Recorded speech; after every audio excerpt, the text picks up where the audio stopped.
पूरे बंगाल में अगर आप एक विशेष धर्म के हैं तो आपको किस तरीके से छूट दी जाती है, आपको सर पे चढ़ा के रखा जाता है। वहीं पे 9 दिन के जो नवरात्र होते हैं, दुर्गा पूजा होती है, तो दुर्गा पूजा को कहीं कहीं रोक दिया जाता है। आपको जो इतना प्रेम दिया जा रहा है वो एक विशेष धर्म की वजह से दिया जा रहा है। और कहीं ना कहीं मैं बात हमेशा मानती हूँ कि हिंदू जो टॉलरेंट है, सनातन जो टॉलरेंट, जो हमें सिखाया जाता है कि हम एक मक्खी नहीं मार सकते, हमें अंदर से तकलीफ होती है। और इनके यहाँ तो बचपन से ही आपको काटना और छोटे छोटे बच्चों को बता दिया जाता है कि आप एक जानवर को अपने यहाँ पालेंगे, फिर उसी जानवर को कुछ दिन बाद आप काटेंगे। बॉलीवुड पूरे कल्चर को बदलता जा रहा है। जो आज कल्चर है हमारा, जो इकोसिस्टम है, वो उसका क्या रोल देखती हैं आप? मैं तो मानती हूँ कि बॉलीवुड में जो फिल्में बन रही हैं, अगर हम इनको कल्चरल माफिया बोलें तो ये गलत नहीं होगा। I am ashamed as Hindu.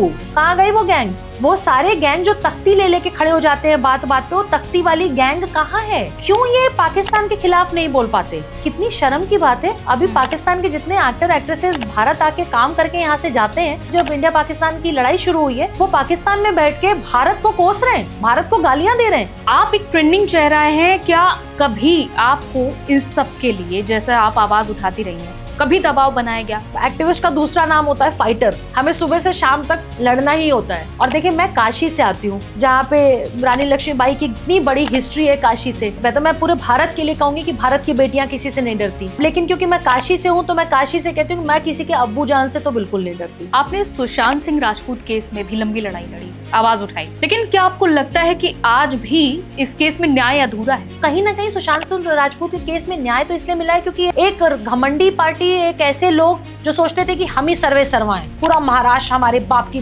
बपौती है, तो वो सारे लोग आज गायब हैं, कहीं है ही नहीं। लेकिन मैं तो कहूंगी इनको आजाद कर देना चाहिए। इनको आजाद कर दो, इनको भारत से आजाद कर दो, इनको भारत की नागरिकता से आजाद कर दो। आज हमारे साथ हैं प्रीति पांडे, वो आवाज जिनकी एक पोस्ट से सोशल मीडिया पर बहस छिड़ जाती है। राष्ट्रवाद हो या तुष्टीकरण, सुशांत सिंह राजपूत केस में इंसाफ दिलाने की बात हो या फिर शर्मिष्ठा की गिरफ्तारी, प्रीति हर बार सवाल उठाती हैं, वो भी बिना डरे। उनकी बातें सीधी होती हैं, तीखी होती हैं और देश की बड़ी बहसों के बीच एक मजबूत स्टैंड भी लेती हैं। आज हम उन्हीं से पूछेंगे कुछ ऐसे सवाल जो सबके मन में हैं, लेकिन हर कोई पूछ नहीं पाता है। चलिए, लेकिन इस बातचीत की शुरुआत में हम ये साफ करना चाहते हैं कि हम शर्मिष्ठा पनोली के उस टिप्पणी का समर्थन नहीं करते जो विवाद का कारण बनी, लेकिन एक लोकतांत्रिक समाज में सवाल पूछना जरूरी होता है कि क्या उस टिप्पणी को फ्री स्पीच के दायरे में देखा जाना चाहिए था? क्या प्रतिक्रिया जरूरत से ज्यादा थी? और क्या सरकार ने वोट बैंक के दबाव में एक पक्षीय कार्रवाई की है? चलिए चर्चा की शुरुआत करते हैं। बहुत स्वागत है आपका प्रीति पांडे जी। जय हिंद। जय हिंद। प्रीति पांडे जी, आपका हम ट्विटर हैंडल देख रहे हैं, लगातार आप एक्टिव हैं शर्मिष्ठा केस को लेकर। ऑल आइज ऑन गाजा जब सब लोग पोस्ट कर रहे हैं, आपने all eyes on Sharmishtha post किया है और भी कई आपने पोस्ट किए हैं, उस पर आगे बात करेंगे, लेकिन सबसे पहले इस पोस्ट के बारे में आपसे जानना चाहूंगी। देखिए, मैं हमेशा ये बात कहती हूँ कि जब आप सोशल मीडिया पे कोई चीज़ पोस्ट करते हैं एज ए एक्टिविस्ट या इन्फ्लुएंसर या जर्नलिस्ट, तो आपकी बहुत जिम्मेदारी बनती है समाज के प्रति, अपने देश के प्रति, आप जहाँ रहते हैं। शब्दों का चयन गलत हो सकता है, ये मैं मानती हूँ, लेकिन अगर शर्मिष्ठा के केस की हम बात कर रहे हैं, जिसमें मैं बार बार ट्वीट कर रही हूँ, जो कई दिनों से चल रहा है, एक लड़की को गुड़गांव से उठा लिया जाता है, कोलकाता पुलिस इतनी एक्टिव हो जाती है, तो मैं ये कह रही हूँ कि शब्दों का चयन शायद शर्मिष्ठा का गलत हो, भावना गलत नहीं थी। अगर उसने ये बात पूछा और सवाल ये किया, और सबसे बड़ी बात कि सामने आके इतनी हिम्मत एक लड़की ने रखी, एक सनातनी लड़की ने रखी, भारत की बेटी ने रखी, जहाँ पे वो ये बात कह रही हैं कि भाई इंडिया पाकिस्तान की जब वॉर होती है तो इतने बड़े बड़े जो हीरोज हैं, जो अपने आप को जननायक कहते हैं, खान्स, बहुत बड़े बड़े लोग जो 100 करोड़ की फिल्में बनाते हैं, 100 करोड़ की किटी में काम करते हैं, जनता उनको इतना मानती है, इतनी इज्जत देती है, घर गाड़ी बंगला जमीन जायदाद सब उन्होंने इसी भारत की धरती पे कमाया है, तो क्यों नहीं इंडिया पाकिस्तान के वॉर के बीच में ये कुछ बोलते हैं? 26 निहत्थे लोग मतलब कश्मीर में मारे जाते हैं जो घूमने गए हैं, लेकिन एक बार भी बॉलीवुड के बड़े बड़े सुपरस्टार, सो खान जो सुपरस्टार्स है, सो कॉल्ड जो लोग हैं, वो एक बार भी बोलते नहीं है, एक ट्वीट नहीं करते। एक ट्वीट करने में कितने सेकंड लगते हैं? 10 सेकंड, 20 सेकंड, 30 सेकंड, 1 मिनट। एक ट्वीट करने में क्या प्रॉब्लम है? मैं फिर ये बात कह रही हूँ, शर्मिष्ठा ने जो किसी धर्म विशेष को आहत किया हो या उनकी बात से, उनके वीडियो से एक धर्म के लोगों को जो तकलीफ हुई हो, मैं वो उसके लिए उन्होंने माफी मांग ली, उसके लिए उन्होंने अपना ट्वीट भी डिलीट कर दिया।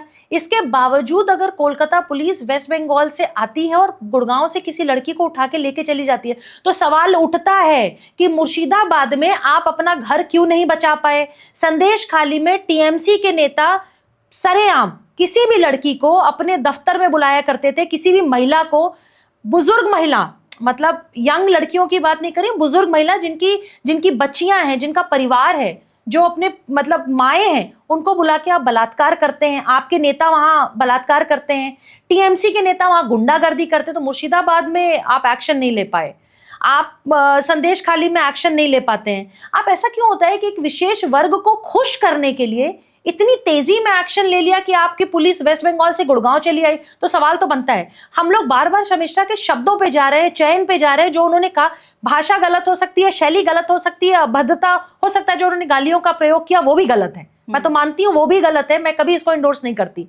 कि मैं नहीं चाहती कि दूसरा यूथ जब अब कल ट्विटर पे बोले तो वो भी उन्हीं गालियों का प्रयोग करे या अभद्र भाषा का प्रयोग करे, लेकिन जो उसके पीछे का मकसद था, जो जो जो कहना चाहती थी, जो उनकी भावना थी, वो तो बिल्कुल सही थी। हम क्यों ना सपोर्ट करें शर्मिष्ठा को? हमें तो, मैं तो कहती हूँ शर्मिष्ठा को आपको सबको सपोर्ट करना चाहिए। पूरे देश के युवाओं को कहूंगी, स्टैंड फॉर हर। अगर आप उसके लिए आज खड़े नहीं हुए तो वही बात है, आज कोई लड़की आपके लिए आवाज उठा रही है, बोल रही है, कह रही है, आप नहीं बोल पा रहे हैं, आप डरे हुए हैं, आप कुचले हुए हैं, तो वो दिन दूर नहीं कि अभी तो वेस्ट बंगाल की पुलिस आके वही बात है कि बटेंगे तो कटेंगे, जो योगी जी ने कहा था। तो बिल्कुल सही है कि आप बटते जाइए, डरते जाइए। जब एक विशेष धर्म की बात आए तो आप चुप रहिए, नहीं बोलना है। आपके देवी देवताओं को कोई मजाक उड़ाए, आप कुछ मत बोलिए, आप चुप रहिए, नहीं बोलना है, क्योंकि विशेष धर्म का मामला है तो चुप रहना। आप जितना डरते रहेंगे ये आपको उतना डराते रहेंगे, चाहे केरल हो, कश्मीर हो, आसाम हो, बंगाल हो, हर जगह यही हो रहा है। तो मुझे लगता है कि हमें खुल के शर्मिष्ठा के सपोर्ट में आना चाहिए। अच्छा, एक बात और हमने देखी है, इसका हम जिक्र भी कर रहे थे कि एक कॉमेडियन बड़े ही आराम से राम सीता का मजाक बनाता है। लोग उस समय तो थोड़ा बहुत विरोध करते हैं, लेकिन कुछ टाइम बाद भूल जाते हैं और बिग बॉस 17 में वो जीत भी जाते हैं। यानी कि वोट तो हम ही में से लोगों ने दिए हैं, हंस भी रहे हैं लोग, मजाक भी बना रहे हैं। यानी कि उस सनातन परंपरा को तब आप भूल गए, आपने उसको स्टार बना दिया। यानी कि आप किस ओर जा रहे हैं। और उसी एक लड़की ने, जिसका नाम शर्मिष्ठा हम जिक्र कर रहे हैं, उसने हालांकि अब शब्दों का प्रयोग भी किया, उसका समर्थन तो मैं बिल्कुल भी नहीं कर रही हूँ, लेकिन विरोध के जो सारे उसे गिरफ्तार कर लिया। देखिए क्या है, हमारे देश में सच बोलना हेट स्पीच होती है। और जब आप देवी देवताओं का मजाक उड़ाते हैं, आप मुनव्वर फारूकी की बात कर रहे हैं। हाँ, अभी एक उनका एक और भी शो चल रहा है जिसमें वो खाना बनाते दिख जाते हैं। तो इस तरह के भी शोज आ रहे हैं जहाँ पे वो खुलेआम स्टैंड अप कॉमेडियन के नाम पे हुहड़ता परोस रहे हैं। जैसे मैं एक वीडियो देख रही थी जिसमें वो सीता माँ के बारे में कुछ कह रहे हैं, राम जी के बारे में कुछ कह रहे हैं। मतलब एक गाना है, उस गाने का मजाक उड़ाते उड़ाते वो सीता माँ का मजाक उड़ाने लगे, वो राम जी का मजाक उड़ाने लगे। तो ये फ्रीडम ऑफ स्पीच में आता है। मतलब अभिव्यक्ति की आजादी उस हर व्यक्ति को है जो दुर्गा माँ का मजाक उड़ाएगा, जो राम जी का मजाक उड़ाएगा, जो शिव जी का वो सनातन हिंदू देवी देवताओं मंदिरों का जितना आप मजाक उड़ा सकते हैं। ये एक फैशन स्टेटमेंट में भी आता है। लोग स्टेटस सिंबल में स्टैंड अप कॉमेडियन है, खड़े हैं और लोग मजाक उड़ा रहे हैं, और बेहुदा लोग सामने बैठ के उस पर तालियां पीट रहे हैं और हंस रहे हैं। तो जितने दोषी वो लोग हैं जो सामने स्टैंड अप कॉमेडियन, एक फुहड़ आदमी, मुनव्वर फारूकी जैसा आदमी जो हमारे देवी देवताओं का मजाक उड़ाता है, वो तो फुहड़ है, उसको तो जेल होनी चाहिए, उसको सजा होनी चाहिए, जीवन भर जेल में सड़ना चाहिए, ताकि दूसरा कोई स्टैंड अप कॉमेडियन दोबारा वो हिम्मत और औकात न रखे कि हमारे देवी देवताओं का मजाक उड़ाए। लेकिन उनका आप क्या करेंगे? जो ऑडियंस में बैठे हुए हैं, जिनके माँ बाप को ये पता भी नहीं है कि हमारा बेटा या बेटी वहां जाके वो हजारों रुपए की टिकट लेके इस घटिया जलील, मतलब बिल्कुल ही जलील आदमी का एक स्टैंड अप कॉमेडियन देखने गए, जहां पे मजाक स्टैंड अप कॉमेडियन के नाम पे क्या है, कॉमेडी के नाम पे क्या था? सीता जी कॉमेडी का हिस्सा है क्या? राम जी कॉमेडी का हिस्सा है क्या? देवी देवता कॉमेडी का हिस्सा है क्या? प्रॉब्लम क्या है ना कि हम लोग अब जो हम अपने युवाओं को जिस तरफ लेके जा रहे हैं और युवाओं को जिस तरफ बरगला रहे हैं, मतलब मुझे लगता है कि अगर हमने इस पे स्ट्रिक्टनेस नहीं दिखाई, हमने अपने समाज के लोगों से, समाज के बीच से लोगों को उठना पड़ेगा। मैं हूं, आप हैं और लोग हैं। समाज के लोगों को अगर मतलब ये सोचने पे मजबूर हो जाना चाहिए कि अगर आज हम नहीं खड़े हुए तो वो दिन दूर नहीं है जो जगह जगह, गली गली लोग ऐसे ही हमारे देवी देवताओं का मजाक उड़ाएंगे, हमारे रिचुअल्स का मजाक उड़ाएंगे, हमारे सनातन का मजाक उड़ाएंगे। लोग तो कहते हैं ना कि अयोध्या के बारे में बोलते थे राम जी काल्पनिक है, इस तरह की बातें हाँ। देश के बड़े नेता भी बोलते थे। तो देश के बड़े नेता हो और वो भी विदेश में जाके बड़े नेता बोल रहे हैं, चाहे बॉलीवुड एक्टर एक्ट्रेसेस बोल रहे हैं, चाहे ये स्टैंड अप कॉमेडियन, एक विशेष धर्म के प्रति इतना इनको प्रेम है और इनकी हिम्मत नहीं है। मैं तो बार बार तो चैलेंज करती हूँ, मैं मुनव्वर फारूकी को ही चैलेंज करती हूँ कि जिस तरीके से आपने राम जी सीता जी का आपने एक मजाक उड़ाया अपने एक एपिसोड में, आपकी अगर हिम्मत है, आपकी अगर हैसियत है, आपकी अगर औकात है, तो आप जरा एक विशेष धर्म के बारे में कुछ बोल के दिखाइए। वो चलता ना सर तन से जुदा, सर तन से जुदा, तो सर तन से जुदा हो भी जाएगा, क्योंकि पूरे विश्व में ऐसा हो भी रहा है कि अगर आप एक विशेष धर्म के बारे में बोलते हैं तो सिर्फ ये कहते नहीं है, ये सर तन से जुदा कर देते हैं, ये वहां पे बम फोड़ देते हैं। तो ये जो टॉलरेंस है, ये टॉलरेंस के नाम पे कब तक हम सहते रहेंगे? टॉलरेंस के नाम पे करते करते करते शायद हम कहीं ना कहीं डरपोक हो गए कि नहीं, इनके बारे में नहीं बोलना, हम इनके मोहल्ले से भी गुजर रहे तो ऐसा कोई मजाक नहीं करना है जिससे कोई बात हो जाए। हमारे अंदर डर आ गया है, मतलब समाज में इनके प्रति डर है। जहां पे 100 लोगों का घर है एक विशेष धर्म का, वहां पे आज हिंदू या सनातन धर्म का कोई परिवार वहां रहने में डरता है। लेकिन अगर 100 हिंदू रह रहे हैं तो उस विशेष धर्म के लोग बहुत आसानी से रहते हैं और हम उनको अपने भाई बहन की तरह ही रखते हैं। तो ये भाई बहन बनाने का नाटक हमारी तरफ से भी चलेगा, हमारी तरफ से चलता रहेगा, या कभी उनकी तरफ से भी आएगा? ये भी बहुत बड़ा सवाल है। और शायद यही वजह है कि फ्रीडम ऑफ स्पीच का बार बार उल्लंघन हो रहा है। एक्शन सब पर बराबर होना चाहिए। अगर शर्मिष्ठा ने इस तरह की बातें कही है तो उसके खिलाफ एक्शन हो गया, लेकिन हम मुनव्वर फारूकी की बात कर रहे हैं तो उसके खिलाफ एक्शन नहीं होता है। तो यानी कि यहाँ पर एक्शन में फर्क है कि आप विशेष धर्म के लिए आप तुरंत एक्शन ले रहे हो, और दूसरा व्यक्ति भी किसी के धर्म को टारगेट कर रहा है, भगवान को टारगेट कर रहा है, आप उसके खिलाफ एक्शन नहीं ले रहे हैं। आपने कुछ टाइम जेल में रखा भी, गिरफ्तारी भी हुई, लेकिन फिर उसके बाद वो स्टार बन जाता है अगला। देखिए, बार बार मैं ये बात कहती हूँ, मैंने कल ट्विटर पे भी ट्वीट किया है कि हमारा जो इकोसिस्टम है वो बहुत हल्का है, बहुत हल्का है। क्योंकि आप सोचिए ना कि जिनकी हैसियत लाख रुपए 50,000 रुपए की भी फीस वकील को देने की नहीं होगी, उनके लिए 10-10 लाख के वकील कहां से आ जाते हैं रातों रात। आप प्रधानमंत्री जी के बारे में कुछ बोलिए, आप भारत के बारे में कुछ बोलिए, हम उत्तर प्रदेश में आपके स्टूडियो में बैठे हैं, आप उत्तर प्रदेश के मुख्यमंत्री जी के बारे में कुछ कहिए, इनके ऊपर कोई एक्शन होता है, उनके ऊपर कोई एफआईआर होता है, इसके पहले एक बड़ी लॉबी इनके साथ समर्थन में खड़ी हो जाती है। तो मैं बार बार कहती हूँ कि हमें अपने इकोसिस्टम पे काम करने की जरूरत है।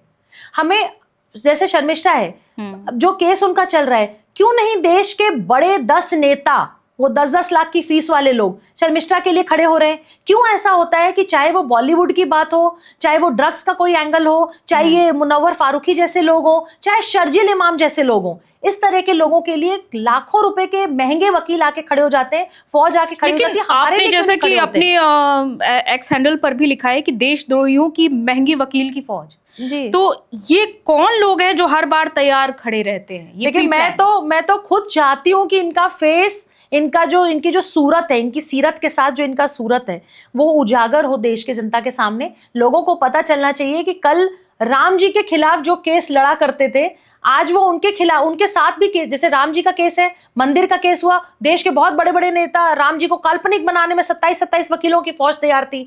वही वकील आज उन गवाहियों के लिए भी खड़े हो जाते हैं जो कल रोज प्रधानमंत्री जी से या रोज मुख्यमंत्री जी से काबा काबा करके जो गाना गाते हैं। इस तरह, भाई आप आर्टिस्ट हैं, आप दोनों पक्ष रखिए। मैं तो हमेशा बार बार कहती हूं, आपने यूपी में काबा पूछा, आप बंगाल के लिए भी पूछिए।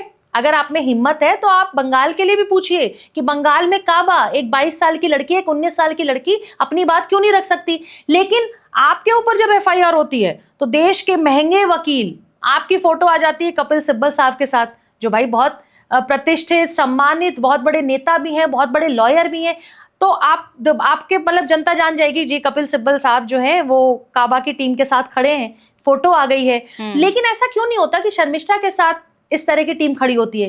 कपिल सिब्बल साहब या इस तरह के जो वकील हैं या इस तरह के जो नेता हैं, वो क्यों हमेशा एक लिमिटेड गैंग के साथ दिखते हैं। क्यों ऐसा होता है कि उन लोगों के साथ देखते हैं जो भारत के विरोध में काम कर रहे हैं या एंटी नेशनल मूवमेंट में जो काम कर रहे हैं, उनके लिए महंगे वकीलों की जो फौज होती है वो तो खड़ी हो जाती है। मैं बार बार फिर कह रही हूं कि देश के ऐसे राष्ट्रवादी वकील जो सुप्रीम कोर्ट, हाई कोर्ट में, अंजलि जी, बहुत बड़े वकील हो, उनको ऐसे अपने राष्ट्रवादी लोगों के लिए सामने आना चाहिए। और दूसरी चीज मैं और एक बार कहूंगी कि कई बार ऐसा होता है कि जब हम कहीं कुछ बोल के आते हैं, हम कोई एक्शन, हमारे ऊपर कोई एक्शन होता है तो हमारे पास वकीलों की फौज नहीं होती है, तो हमारा इकोसिस्टम वीक है।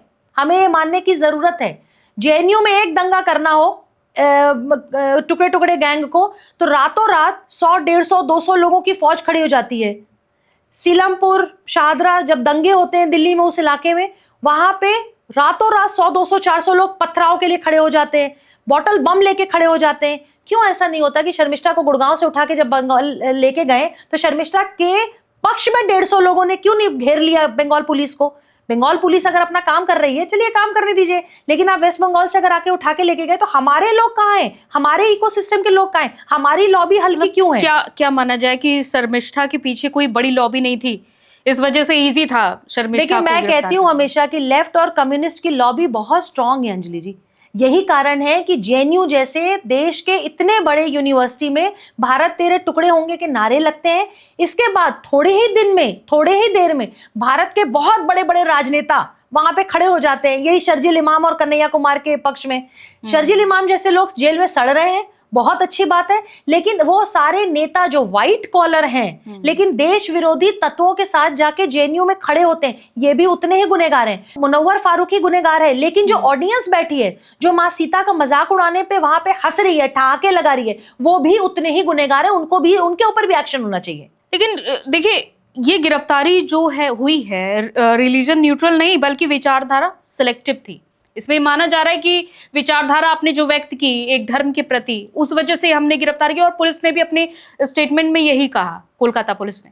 लेकिन सबसे बड़ी बात है कि बंगाल में ही टीएमसी के कई नेता हिंदू देवी देवताओं का उपहास कर रहे हैं, मजाक उड़ा रहे हैं, अपशब्द का प्रयोग कर रहे हैं, लेकिन वही कोलकाता पुलिस उन्हें तब नहीं गिरफ्तार करती है, बल्कि कोलकाता पुलिस 1500 किलोमीटर का रास्ता तय करके शर्मिष्ठा की गिरफ्तारी करने के लिए तत्पर है। देखिए, टीएमसी के बहुत बड़ी बड़ी नेत्रियों ने भी, जब काशी विश्वनाथ के मंदिर का केस चल रहा था और जब वहां पे फैसला आया, वर्डिक्ट आया, तो शिवलिंग का मजाक उड़ाते हुए बहुत सारी नेत्रियों ने बहुत सारी तस्वीरें डाली और उसको शिवलिंग से को रिलेट करके और उपहास उड़ाते हुए ट्वीट लिखा।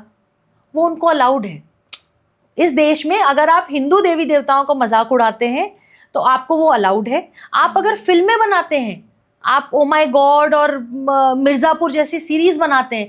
अब मैं तो क्योंकि बनारस से आती हूँ, मिर्जापुर मेरा बगल का डिस्ट्रिक्ट है, बिल्कुल नियर बाय डिस्ट्रिक्ट है, पड़ोसी डिस्ट्रिक्ट है। मिर्जापुर क्यों फेमस है? आज अगर पूरे देश में आप जाएंगे और किसी से भी मिर्जापुर का नाम लेंगे तो लोग कहेंगे मिर्जापुर वो जो सीरीज आई थी। नहीं, मिर्जापुर उसके लिए फेमस नहीं होना चाहिए। मिर्जापुर फेमस इसलिए होना चाहिए कि 51 शक्तिपीठ में माँ का एक अंग गिरा है वहां पे, सती माता का एक अंग गिरा है वहां पे, विंध्याचल पर्वत पे माता विराजमान है, वहां पे विंध्यवासिनी, वहां पे माता विराजमान है। हम मिर्जापुर को उसके नाम से, उनके नाम से नहीं जानते। हम मिर्जापुर को उस अभद्र गाली वाली सीरीज के नाम से जानते हैं। तो जो आपकी सीरीज बन रही है वो युवाओं पे कितना बड़ा असर कर रही है, ये बहुत बहुत ज्यादा चिंतनीय विषय है। और मुझे तो लगता है, हम लोग अपने एनजीओ के थ्रू भी जब कॉलेजेस में जाते हैं, यूनिवर्सिटीज में जाते हैं, हर जगह जाते हैं, ये बात हमेशा बोलते रहते हैं। आप वेस्ट बंगाल की उन नेत्रियों की बात क्यों नहीं करते जो शिवलिंग का उपहास उड़ाते हैं? आप उन लोगों का मजाक क्यों नहीं उड़ाते? आप उन लोगों के बारे में क्यों नहीं बोलते जो देवी देवताओं के ऊपर फिल्में बनाते हैं? माँ काली के ऊपर फिल्में बन रही हैं, सीरीज बन रही है, माँ दुर्गा को लोग गाली दे रहे हैं, यही जेएनयू में खड़े होकर दुर्गा माँ के बारे में बातें हो रही हैं। यही जेएनयू में मतलब इतनी गंदी गंदी बातें देश के बारे में नारेबाजी होती है, लेकिन नेता वहां पे समर्थन के लिए खड़े हो जाते हैं। तो भारत के सामने सिर्फ टीएमसी नहीं, सिर्फ बंगाल नहीं, भाई बंगाल की तो वही बात है कि बंगाल में संदेश खाली होता है, संदेश खाली में जब महिलाओं का बलात्कार होता है, मुर्शिदाबाद में कुछ होता है, पूरे बंगाल में अगर आप एक विशेष धर्म के हैं तो आपको किस तरीके से छूट दी जाती है, आपको सर पे चढ़ा के रखा जाता है। वहीं पे 9 दिन के जो नवरात्र होते हैं, दुर्गा पूजा होती है, तो दुर्गा पूजा को कहीं कहीं रोक दिया जाता है। लेकिन एक विशेष धर्म की अगर कोई फेस्टिवल आ रहा है तो उसके लिए बिल्कुल चादर बिछा देंगे, फूल बिछा देंगे, हाथ नीचे रख देंगे, आप उसके ऊपर से भी चढ़ के जाइए। मतलब आपको जो इतना प्रेम दिया जा रहा है वो एक विशेष धर्म की वजह से दिया जा रहा है। और कहीं ना कहीं मैं बात हमेशा मानती हूँ कि हिंदू जो टॉलरेंट है, सनातन जो टॉलरेंट, जो हमें सिखाया जाता है कि हम एक मक्खी नहीं मार सकते, हमको एक मक्खी मारने में भी, एक पशु पक्षी भी नहीं मार सकते, हमें अंदर से तकलीफ होती है।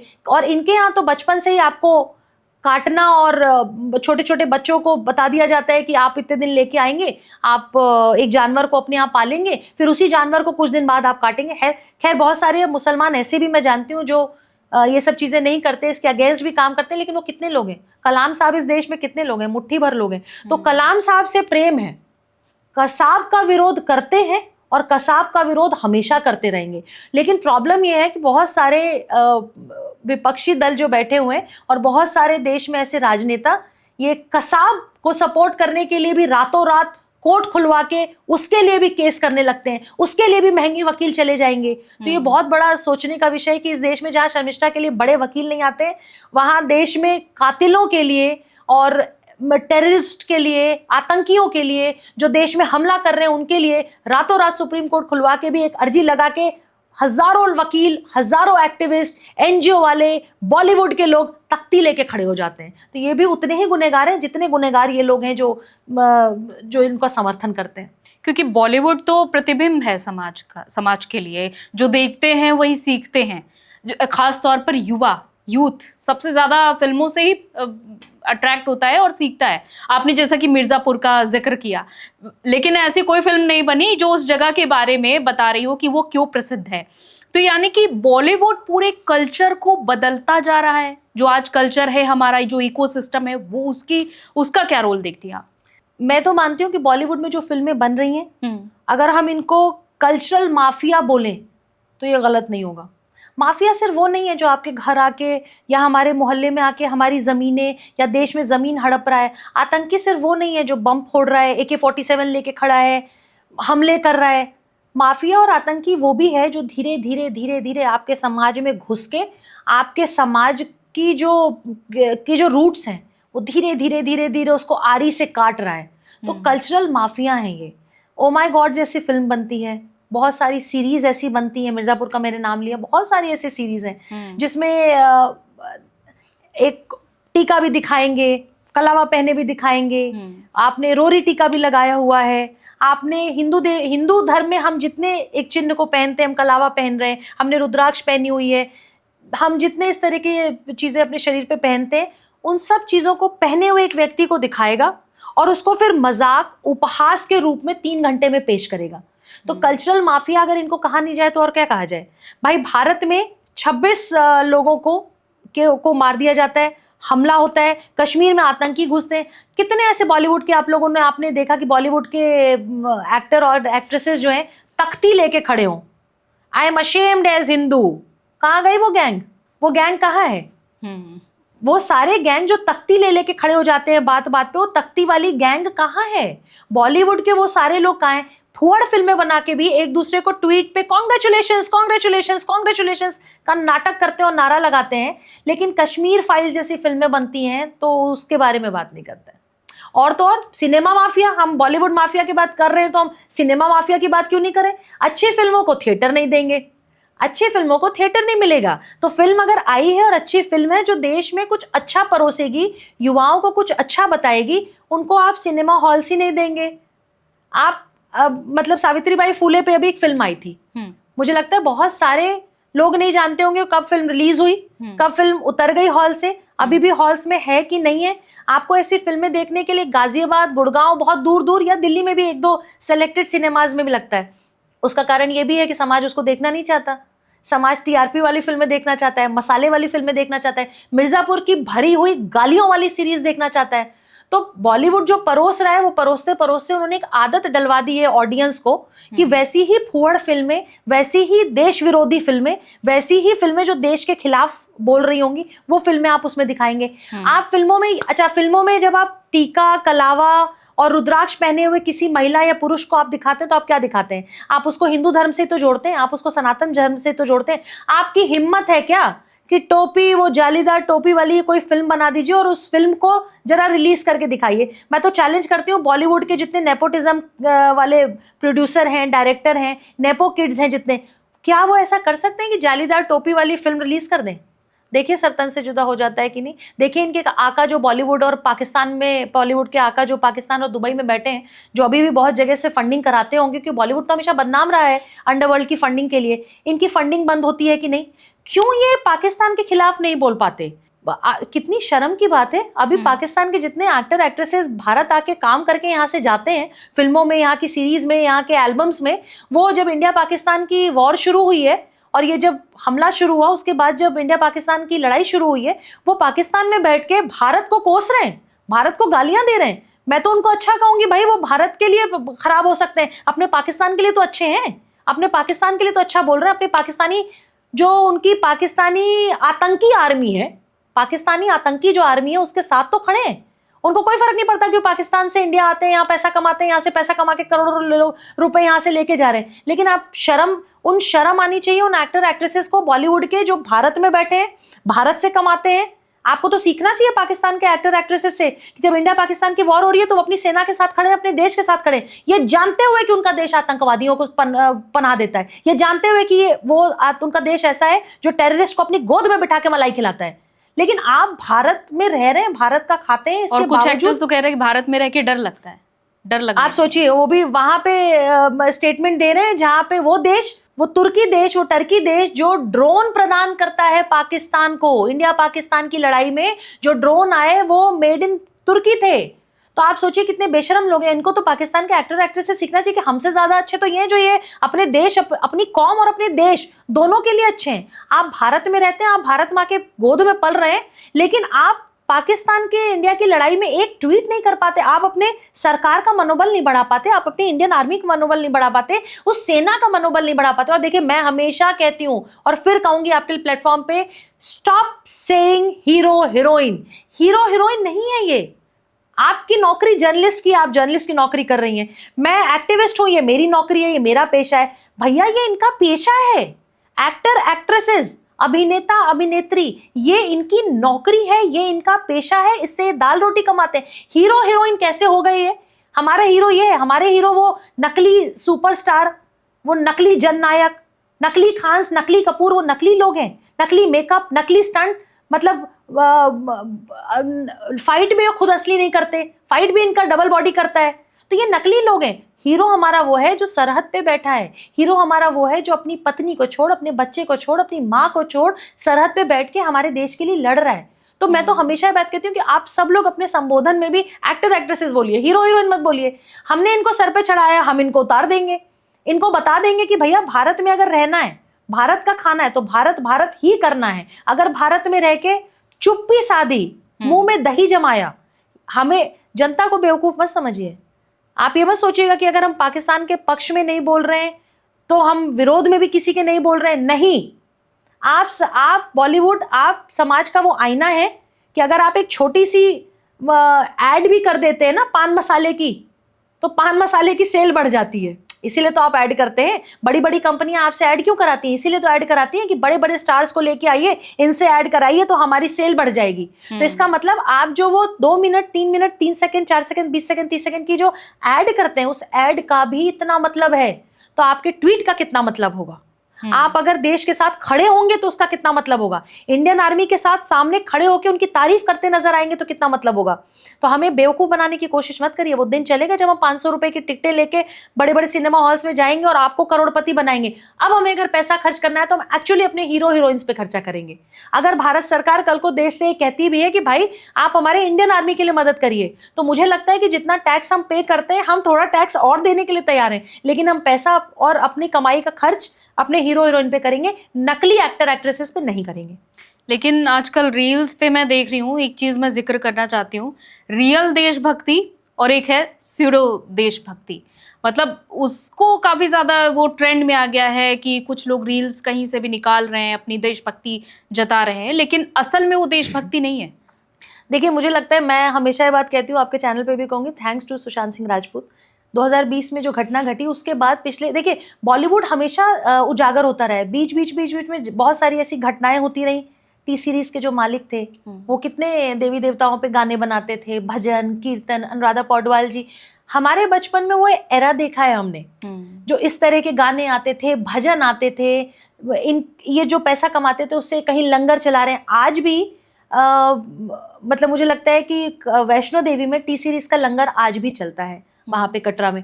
तो ये सारे वो लोग थे जिनको एक्चुअल देशभक्ति थी, जो देश से प्यार करते थे। टी सीरीज मुझे फेमस ही शायद इसीलिए हुआ करता था। अब समय बदल गया। मेरा गुलशन कुमार जी की मैं बात कर रही हूँ, उन्होंने देश को बहुत कुछ दिया, इतने अच्छे अच्छे भजन जो हमने अपने बचपन में सुने हैं। लेकिन आज कहीं ना कहीं ये जो नकली भारत माता की जय बोल के ये नकली स्लोगन्स बोलते हैं, देश भारत माता की जय दिल में है, रगों में है।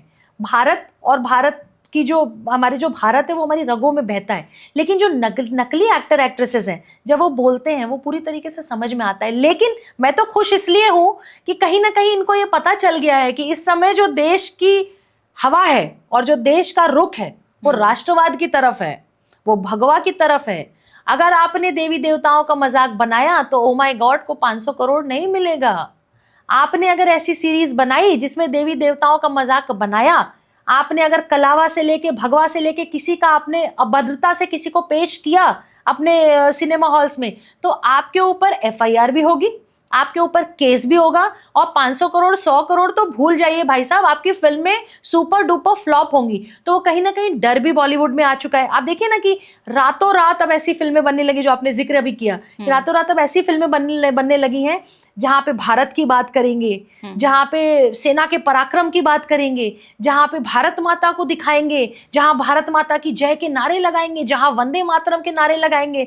तो वो जो डर है, ये डर बहुत अच्छा है और मैं बहुत खुश हूं कि कहीं ना कहीं नकली ही सही, लेकिन अब इनको समझ में आ गया है कि देश की जनता को बरगलाना आसान नहीं, देश के युवाओं को बरगलाना आसान नहीं, क्योंकि देश के युवाओं में कहीं ना कहीं पिछले कई सालों में, थैंक्स टू द गवर्नमेंट, मैं बार बार कहूंगी थैंक्स टू द गवर्नमेंट, और कहीं सरकार के प्रयासों की वजह से, कहीं जो फिल्में बन रही हैं उनकी वजह से, बहुत सारे आप जैसे जर्नलिस्ट, बहुत सारे सोशल एक्टिविस्ट, बहुत सारे न्यूज चैनल अब खुल के बोलते हैं।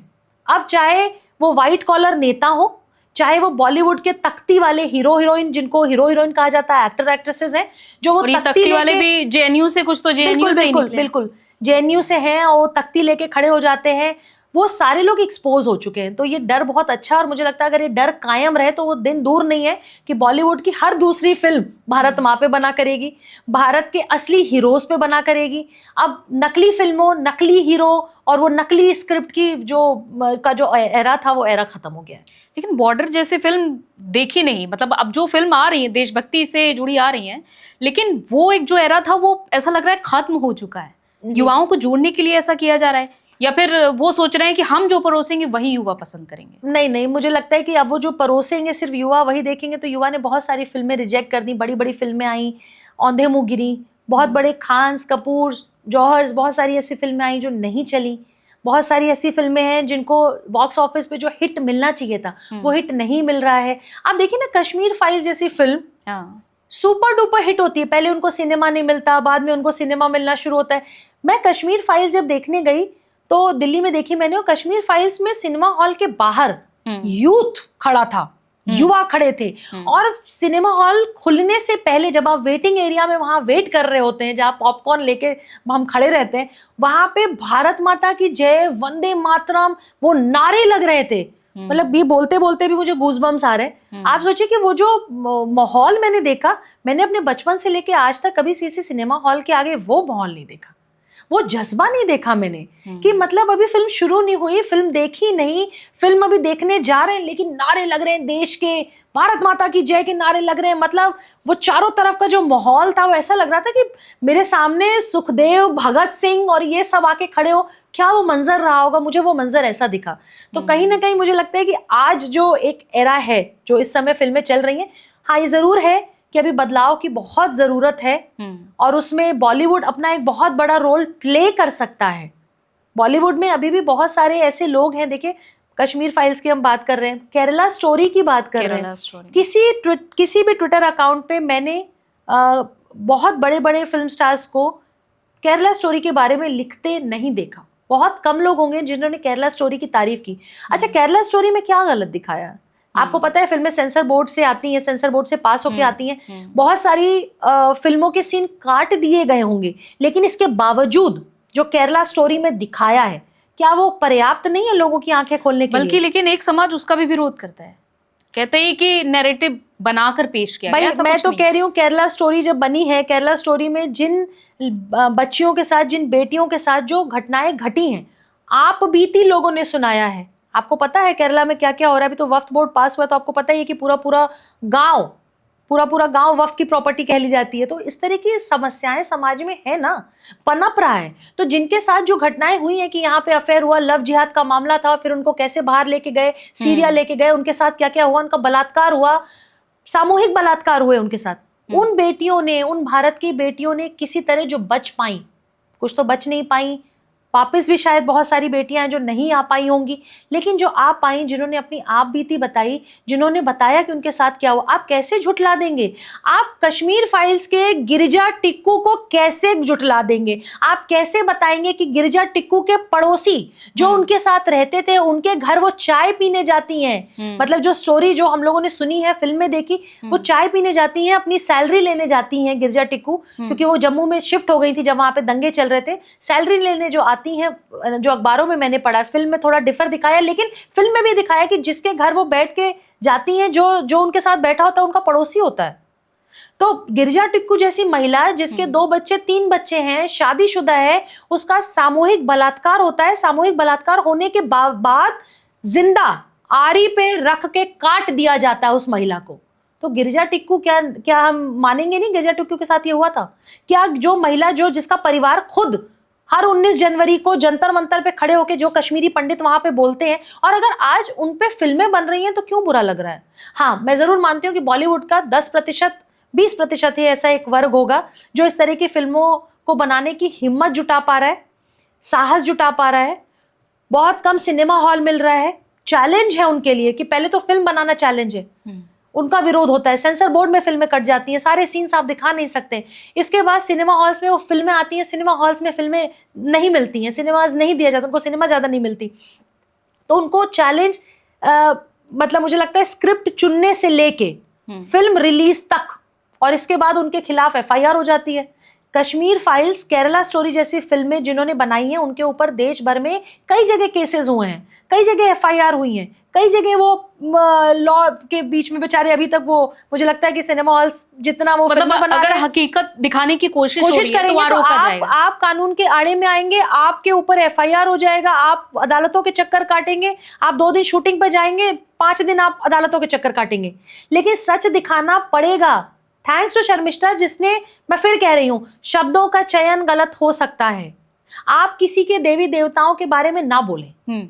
मैं बार बार हिंदू देवी देवताओं के बारे में कह रही हूं, तो मैं ये भी कह रही हूं कि आप किसी की नबी पे नहीं बोले, आप जीसस क्राइस्ट के बारे में नहीं बोले, आप किसी के देवी देवताओं के बारे में नहीं बोल सकते, आपको वो अधिकार नहीं है। लेकिन जब आपके देवी देवताओं के बारे में कोई बोले तो आप उठिए, आप खड़े होइए, आप आवाज उठाइए, आप बोलिए। आप अगर नहीं बोलेंगे तो इसी देश में जो कश्मीर में हुआ, जो केरल में हुआ, जो असम में हुआ, जो बंगाल में हो रहा है, पूरे देश में यही होगा। और हिंदू बेटे बेटियों को खुद जगना पड़ेगा। हिंदू बेटी, मैं बहुत खुश हूं शर्मिष्ठा, मैं तो आई एम सपोर्टिंग हर, और मैं जानती हूँ कि देश के बहुत सारे युवा उसको सपोर्ट करें। अगर हम शर्मिष्ठा पनोली को सपोर्ट नहीं करेंगे और ऐसे ही डरते रहेंगे तो वो दिन दूर नहीं है जब सर तन से जुदा वाली जो गैंग है वो आपके दरवाजे पे तलवारें लेके खड़ी रहेगी, और वो तलवारें आपके गले पे काटी जाएंगी, आपको मारा जाएगा। बहुत जरूरत है कि आप उसके खिलाफ, आप ऐसी सोच है, जो आतंकवादी सोच है, जो ऐसे कट्टर लोग हैं, उनके खिलाफ आप खड़े हो। जिस तरह से आप बोल रही हैं, आपका ना सिर्फ आप बोल रही हैं, आपका पूरा एक्स हैंडल बोल रहा है, तो आप एक ट्रेंडिंग चेहरा हैं। क्या कभी आपको इन सब के लिए, जैसे आप आवाज उठाती रही हैं, कभी दबाव बनाया गया किसी भी तरह का? देखिए, एक्टिविस्ट होना, एक्टिविस्ट का दूसरा नाम होता है फाइटर। हमें सुबह से शाम तक लड़ना ही होता है। और देखिए, मैं काशी से आती हूँ, जहाँ पे रानी लक्ष्मीबाई की इतनी बड़ी हिस्ट्री है काशी से। तो हम मैं पूरे भारत के लिए कहूंगी कि भारत की बेटियां किसी से नहीं डरती। अब लेकिन क्योंकि मैं काशी से हूं तो मैं काशी से कहती हूँ, मैं किसी के अब्बू जान से तो बिल्कुल नहीं डरती। ये जो गैंग है ना अब्बू जान वाली, ये मैं इससे बिल्कुल भी नहीं डरती।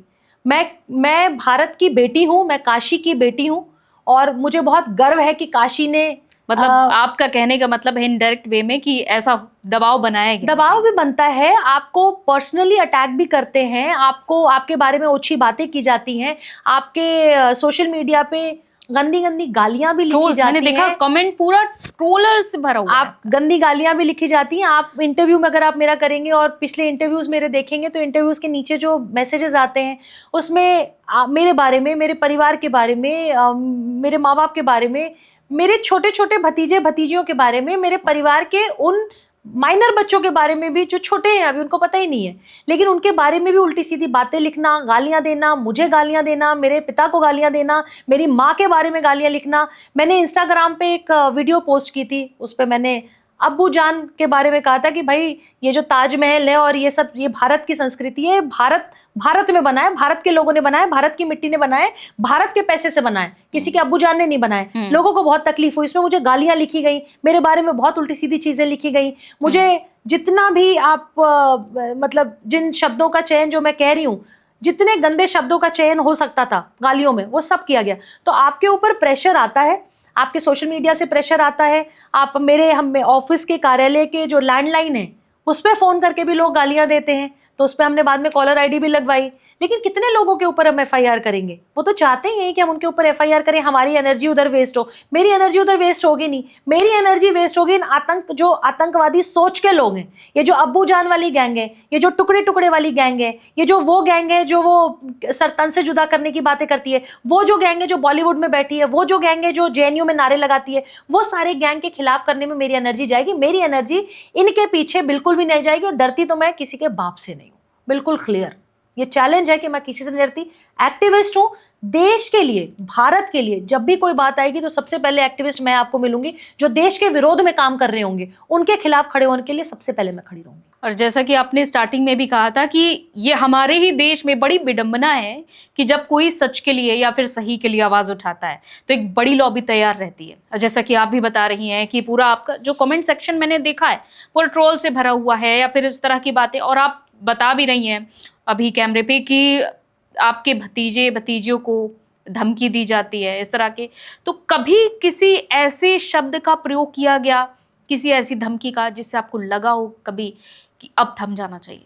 देखिए, गालियां तो इतनी अभद्र आती हैं और ऐसे शब्द आते हैं। और जब अफगानिस्तान में तालिबान का केस हुआ था, अब तालिबान ने जब टेक ओवर किया, उस समय हम लोग रोज नेशनल टेलीविजन पे बैठते थे, तो उस समय पाकिस्तान के भी बहुत सारे बैठते थे, हमारे आर्मी के लोग बैठते थे, उनके आर्मी के लोग बैठते थे। उस दौरान मुझे याद है कि ऑफिस के नंबर पे, क्योंकि ऑफिस का नंबर लोगों को लगता है कि वो मेरा नंबर है, वो मेरे सहयोगियों का नंबर है, टीम का नंबर है। ऑफिस के नंबर पे पाकिस्तान के एक नंबर से जो भी मैं सोशल मीडिया पे तस्वीरें पोस्ट करती थी अपने अपने परिवार की, पुरानी नई, वो फोटोज पोस्ट कर करके उल्टी सीधी गालियां, उल्टी सीधी बातें लिखते थे। कई बार जैसे मेरी सिस्टर के, मेरी बड़ी दीदी के फोटो डाल के उल्टा सीधा लिख देते थे। मेरी कोई भी फोटो कल की परसों की, तो मुझे लगता था कि मेरा सोशल मीडिया एक्टिव है, उससे फोटोज निकाल के, और जो वो व्हाट्सएप नंबर था वो भी पाकिस्तान का ही व्हाट्सएप नंबर था। तो मैं तो अफगानिस्तान का समर्थन कर रही थी, मैं तो तालिबान के खिलाफ बोलती थी। लेकिन पाकिस्तानियों को इतनी प्रॉब्लम उससे क्यों हुई कि वो मेरे परिवार की फोटोग्राफ निकाल के, तो कहीं ना कहीं अपने लिए तो नहीं लेकिन परिवार के लिए एक सेकंड के लिए हम सोचते जरूर हैं, डरते तो नहीं। और थमने की बात तो हुई नहीं। मैंने आपको क्या कहा कि रानी लक्ष्मीबाई का लहू है भारत की बेटियों में, तो वो तो सवाल ही, हमने जीजा भाई और भारत माता की जय कहने वाले लोग हैं हम, हमें तो फर्क ही नहीं पड़ता। लेकिन परिवार का जब मामला आता है तो जरूर एक दो बार हम लोग सोचते हैं। लेकिन उसकी हमने पुलिस में कंप्लेन भी की थी, और कुछ टाइम के बाद वो पुलिस ने जो भी एक्शन लिया हो, दिल्ली पुलिस ने, और फिर वो व्हाट्सएप आना बंद हुआ। लेकिन हाँ, कई बार मैं तो अपने सोशल मीडिया पे अपने परिवार को, सबको हमेशा कहती हूँ कि मेरे सोशल मीडिया पे नहीं है, मेरी फैमिली मेरे सोशल मीडिया पे नहीं है।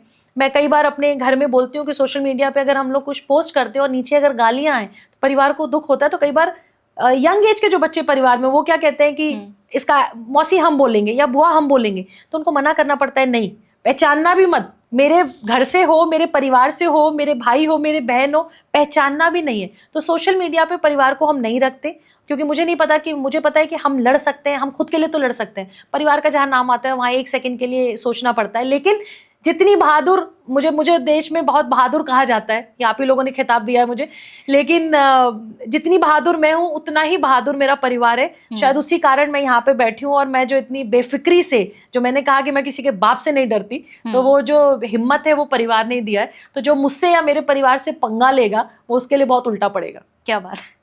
आपने सुशांत सिंह राजपूत केस में भी लंबी लड़ाई लड़ी, आवाज उठाई, लेकिन क्या आपको लगता है कि आज भी ये केस, इस केस में न्याय अधूरा है? देखिए, मैं इस केस को दो एंगल से देखती हूँ। एक्टिविस्ट के तौर पे हम लोग बहुत सारे केसेस के लिए लड़ते हैं, बहुत सारे केसेस पे अपनी आवाज़ बुलंद करते हैं। सुशांत सिंह राजपूत का केस ऐसा है जो मेरे दिल के बहुत करीब है। मैंने अपने पिछले 10 वर्षों में 2014 में मैंने नौकरी छोड़ी, 2014 से मैं काम कर रही हूँ। इसके पहले मैं एक मल्टीनेशनल कंपनी में नौकरी में थी, MBA हूँ। 2014 में मैंने अपने घर में बिना बताए नौकरी छोड़ी, और 2014 से 2025 11 वर्ष हो गए। 11 वर्ष में मैंने बहुत सारे केसेस पे अपनी आवाज़ बुलंद की, वॉइस रेज की, मीडिया में गई, डिबेट्स की, इंटरव्यूज़ किए। लेकिन सुशांत का केस ऐसा है जिसके लिए मैं बार बार कहती हूँ कि अगर एक सुशांत का केस सॉल्व होता है, और होगा, ज़रूर होगा, तो मुझे लगता है कि देश में जो इतनी प्रॉब्लम्स आज चल रही है, हमने जितनी प्रॉब्लम्स की बात आपके पूरे पॉडकास्ट में की है, 50% प्रॉब्लम सुशांत के केस से दूर हो जाएंगी।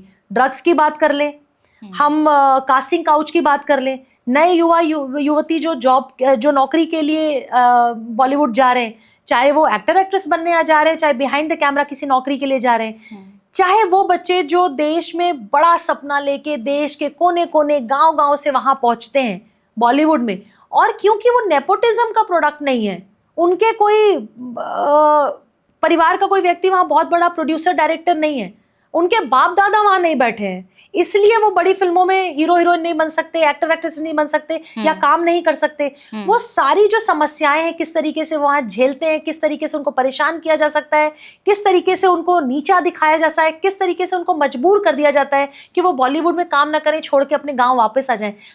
सुशांत का केस मेरे लिए दिल के बहुत करीब है, और मुझे लगता है कि सुशांत के केस में न्याय अभी तक हुआ है, आगे भी होगा। न्याय कैसे हुआ, ये लोग हमेशा मुझसे पूछते हैं।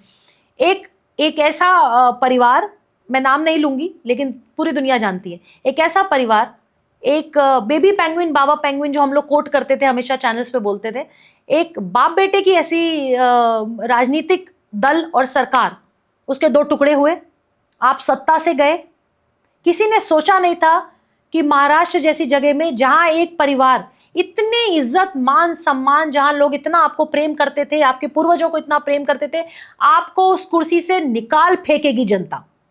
आपको उठा के फेंक दिया, आपकी पार्टी के दो टुकड़े हुए।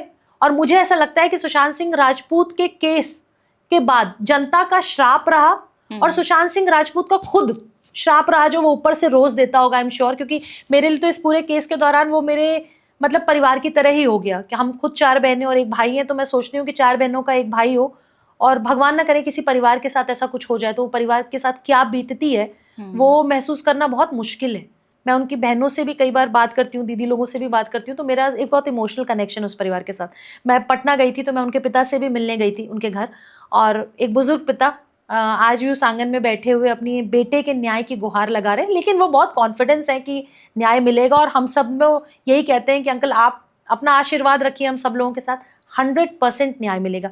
तो सुशांत के केस में न्याय हुआ है। एक घमंडी, ऐसे लोग जिनको लगता था कि हम तांडव करके, हम किसी पत्रकार को जेल में डाल के, हम किसी एक्टिविस्ट को जेल में डाल के, मराठी फिल्म की कोई एक्ट्रेस कुछ लिख देगी तो उसको 4 महीना जेल में डाल दीजिए, किसी ने पॉडकास्ट कर दिया उसको जेल में डाल दीजिए, कोई एक्टिविस्ट बोल रहा है उसके खिलाफ FIR कर दीजिए, कोई बड़ा पत्रकार है उसको तिलोजा जेल में डाल दीजिए।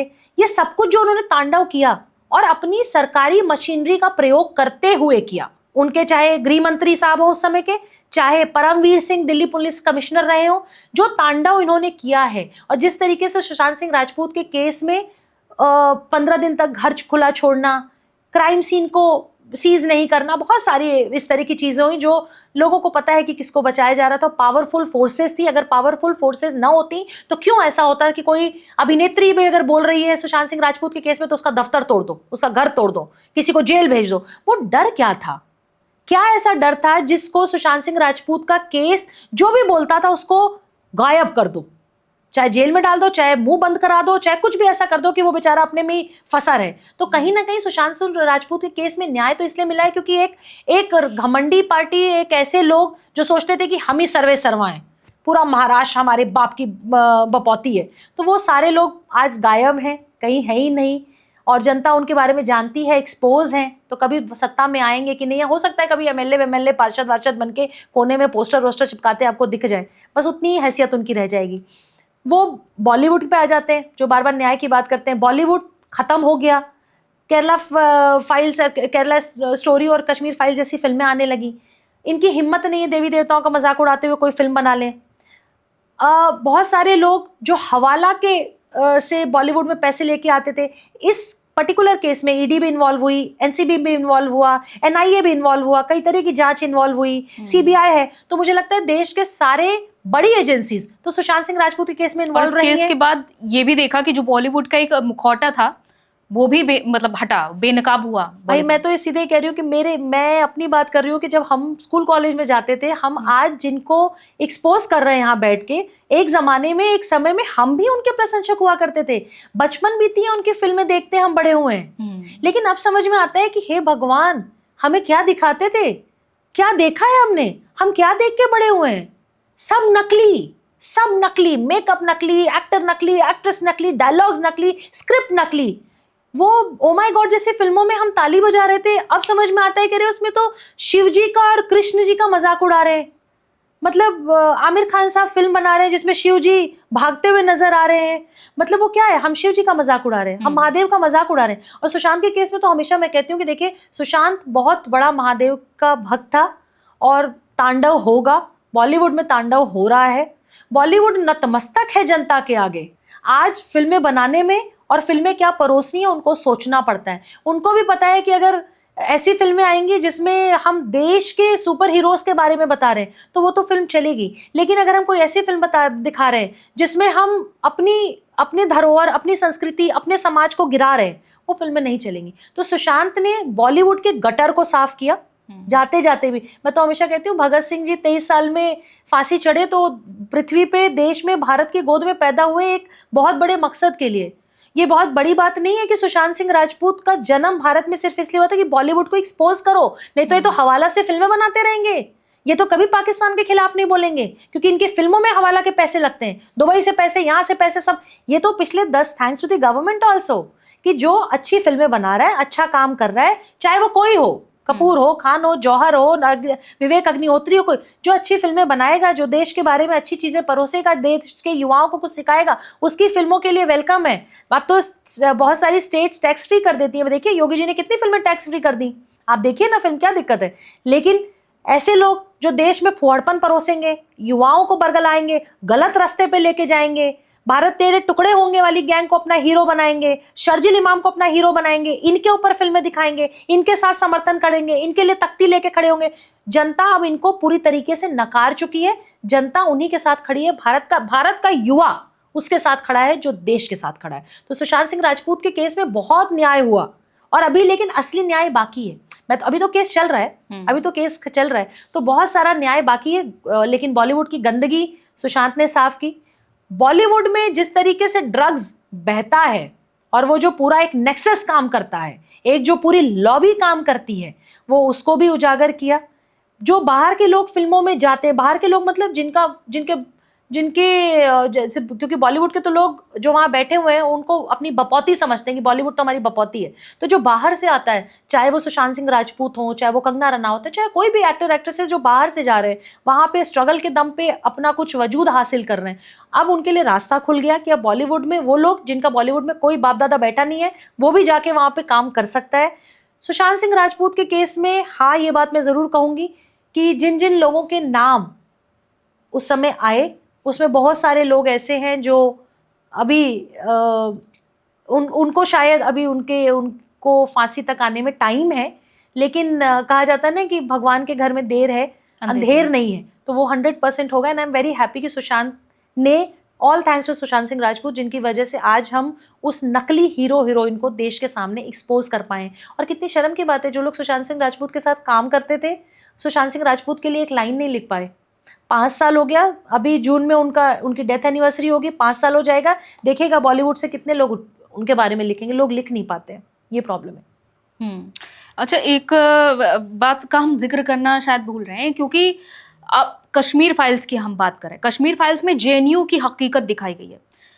जेएनयू में आज भी वही देखने को मिल रहा है, वही टुकड़े टुकड़े गैंग, वही टुकड़े टुकड़े गैंग बोलकर खुद को कूल बताना, और आज़ादी चाहिए। किस बात की आखिर आज़ादी चाहिए? मैं तो मतलब जोक्स अपार्ट, लेकिन मैं तो कहूँगी इनको आज़ाद कर देना चाहिए। इनको आज़ाद कर दो, इनको भारत से आज़ाद कर दो, इनको भारत की नागरिकता से आज़ाद कर दो। भैया आपको जो देश पसंद है, 50 से ऊपर इस्लामिक राष्ट्र हैं, आपको जहाँ पे भी अच्छा लगता है आप वहाँ चले जाइए। चीन बगल में है, कम्युनिस्ट लेफ्ट जो लोग हमारे देश के विश्वविद्यालयों को बर्बाद करने की कोशिश कर रहे हैं, अगर उनको इतना ही प्रेम चीन से है, लेफ्ट से है, कम्युनिस्ट से है, पाकिस्तान से है, अफगानिस्तान से, तालिबान से है, तो अपने अब्बा जान, अब्बू जान, खाला जान, मौसी जान, जिन जानों के साथ जाके आपको बैठना है, जहां जाना है, प्लीज आप चले जाइए। भारत की धरती पे रह के, भारत माँ की धरती पे रह के जो धोखेबाजी जो वो कर रहे हैं, भारत को बर्बाद कर रहे हैं, उससे जो अच्छा उनकी नागरिकता छीन लेनी चाहिए, उनको उन देशों में भेजने के लिए फ्री कर देना चाहिए। भाई भारत की पॉपुलेशन बहुत है, ऐसे लोगों को देश में क्यों रखना है? क्योंकि एक, वो कहते हैं ना कि एक अगर समुद्र में एक मछली होती है और गंदी होती है तो दूसरों को भी इफेक्ट करती है। तो एक भारत तेरे टुकड़े टुकड़े गैंग इतना फेमस हो गया कि बेगूसराय से लेके जाके हर जगह चुनाव भी लड़ा है। अच्छा, कितने बेशरम वो 4 लाख लोग हैं जो उनको वोट भी देते हैं। मतलब एक आदमी जो कहता है कि हम चिकन नेक को काट देंगे, तुम्हारी हैसियत है, तुम्हारी औकात है कि तुम भारत को नॉर्थ ईस्ट के राज्यों से निकाल के काट दोगे? नॉर्थ ईस्ट तुम्हारे बाप का है, नॉर्थ ईस्ट इस भारत का है। नॉर्थ ईस्ट के राज्य हमारे राज्य हैं, वो 7 सिस्टर्स हमारा राज्य है, भारत का हिस्सा है, भारत माँ का है, किसी के बाप का नहीं है जो तुम चिकन नेक काट दोगे। और इसीलिए शर्जील इमाम जैसा व्यक्ति जेल में सड़ रहा है। And I am very happy, ऐसे लोगों को जेल में सड़ना चाहिए और इनके ऊपर इतने तरह के केस लगा। अगर शर्मिष्ठा के ऊपर FIR हो सकती है और गुड़गांव से उठा के दुनिया भर के केस लगाए जा सकते हैं, तो ऐसा व्यक्ति जो खुलेआम भारत तेरे टुकड़े होंगे की नारे लगाता हो, ऐसा व्यक्ति जो चिकन नेक की बात करता हो, ऐसा व्यक्ति जो हमारे देश को अभद्र गालियां देता हो, देश के प्रधानमंत्री के बारे में रोज बोलता हो, देश के कल्चर को खराब करता हो, ऐसे लोगों के ऊपर तो इतने सारे केसेस मर देने चाहिए और जीवन भर सड़ाना चाहिए जेल में। क्योंकि ऐसे लोग जब बाहर आते हैं ना, मैंने क्या कहा, इनको इनका इकोसिस्टम बहुत स्ट्रांग है, इनकी लॉबी बहुत स्ट्रांग है। अच्छा, इनकी फंडिंग भी बहुत स्ट्रांग है NGOs के थ्रू। मैंने अभी पिछले साल मैं पढ़ रही थी, बहुत खुश हूं मैं इस बात से कि बहुत सारे फेक NGOs, बहुत सारे ऐसे NGOs जो FCRA के थ्रू पैसा लेते थे और FCRA के थ्रू पैसा लेके देश में इस तरह का तांडव कराते थे। Thanks to home ministry, thanks to Amit Shah ji. मैं तो, हम लोग तो मोटा भाई, सब लोग मोटा भाई के नाम से ही फेमस हैं वो, क्योंकि बैंक गुजरात से आते हैं। थैंक्स टू होम मिनिस्टर साहब, जिनकी वजह से FCRA हमारे NGO का होता है, जिसमें आप विदेश से फंडिंग ले सकते हैं, विदेश से आप मदद ले सकते हैं। मोर देन 18,000 NGOs का FCRA कैंसिल हुआ है पिछले कई वर्षों में, चाहे उनके पेपर में कोई कमी हो, चाहे किसी तरह की शिकायत है, XYZ कोई भी कारण हो। तो इस तरह के NGOs की भी जो भूमिका रही हो, क्योंकि आपने देखा होगा NGOs की बहुत सारी एक्टिविस्ट और बहुत सारी महिलाएं, जिनको खैर मैं इसका समर्थन नहीं करती, बड़ी बिंदी और छोटी बिंदी जो भी बोलते हैं ये लोग, ये महिला का अपना स्वरूप है कि वो किस तरीके से ड्रेसअप करेगा। लेकिन इस तरह की जो महिलाएं जो एक्टिविस्ट के रूप में भी, ये जो व्हाइट कॉलर एक्टिविस्ट है, मैं तो खुद एक्टिविस्ट हूँ, लेकिन मैं अपनी लॉबी के खिलाफ भी बोलूंगी कि ऐसी लॉबी, ऐसे एक्टिविस्ट जो अपने NGO में करोड़ों रुपए की फंडिंग लेके देश में देश के विरुद्ध काम करने वाले लोगों के साथ जाके JNU में खड़े होते हैं, जामिया इस्लामिया में खड़े होते हैं, बहुत सारे कंट्री में ऐसी यूनिवर्सिटी है जहां पे खड़े होते हैं। उन सब लोगों को भी इस गवर्नमेंट ने ठीक किया है। अवार्ड वापसी गैंग, बड़े बड़े अवार्ड दिए हैं पिछले सरकारों ने, क्योंकि चमचागिरी करके, तलवे चाट के तो ये इनको अवार्ड मिलते थे। और इस तरह के लोग जो आप JNU की बात कर रहे हैं, देखिए मैं हमेशा कहती हूँ, मैं NGO चलाती हूँ, मेरे साथ युवा भी काम करता है, बच्चा भी काम करता है। मेरा बच्चा 10 साल फेल हो जाएगा, मैं 10 साल तक उसकी फीस जमा करूंगी। अगर वो किसी कारण पढ़ाई में वीक है, मैं उसकी 10 साल फीस जमा करूंगी, लेकिन मेरा बच्चा PhD कंप्लीट कर ले, PhD के बहाने JNU में 20 साल पढ़े, अधेड़ उम्र तक वहां पढ़ता रहे सरकारी खर्चों पे, टैक्स पेयर्स के पैसे पे, और इसके बाद भारत तेरे टुकड़े करेंगे, ऐसा बच्चा मैं बर्दाश्त नहीं करूंगी, ऐसा युवा मैं बर्दाश्त नहीं करूंगी। तो हम लोग तो खुद एक ऐसी फौज बना रहे हैं जहां पे भाई तुम नंबर कम आ जाए चलेगा, लेकिन देश की कल्चर, देश की संस्कृति, उसको पहले तुम्हें नतमस्तक करना पड़ेगा। तो देश में जो ऐसे लोग हैं जो भारत तेरे टुकड़े होंगे के नारे लगाते हैं, सर तन से जुदा का समर्थन करते हैं, बहुत एक्टिव हैं, ये जितनी लेफ्ट कम्युनिस्ट की लॉबी हो बहुत एक्टिव है। मैं तो हमेशा कहूंगी राइट विंगर्स से भी, राइट विंगर्स लेफ्ट विंगर्स में मैं बिलीव नहीं करती हूँ। मेरा ये मानना है कि आप सिर्फ राष्ट्रवादी हो सकते हो, आप देश प्रेमी हो सकते हो, आप जिसके रगों में भारत ना बहता हो उसको भारत में नहीं रहना चाहिए।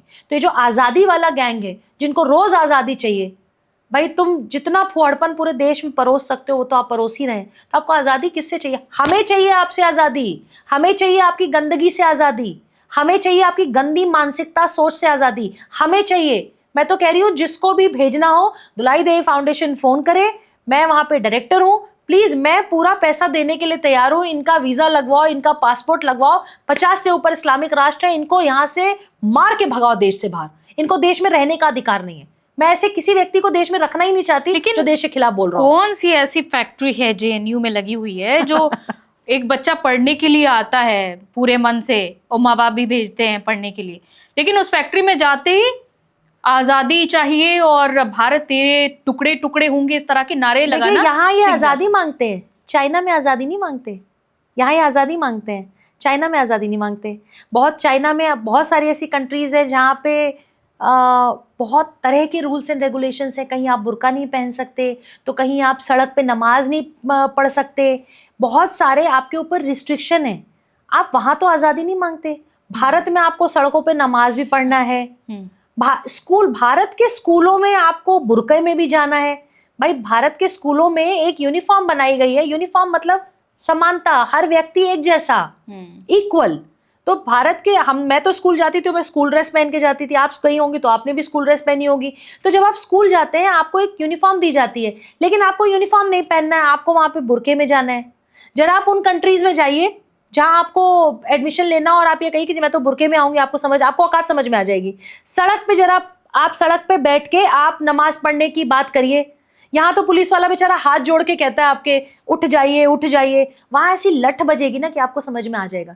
ये बहुत ज्यादा टॉलरेंट होना, बहुत ज्यादा आजादी, ये आजादी ही सबकी बड़ी प्रॉब्लम है। तो यहाँ जरूरत से ज्यादा आजादी मिल गई, क्योंकि इनके घरों से तो भाई उनसे पूछिए ना जिन्होंने आजादी के लिए, देश के आजादी के लिए, इस तिरंगे को फहराने के लिए, जिन्होंने 1947 में देश की आजादी के लिए जिन्होंने अपना परिवार खोया, उनसे बात करिए ना।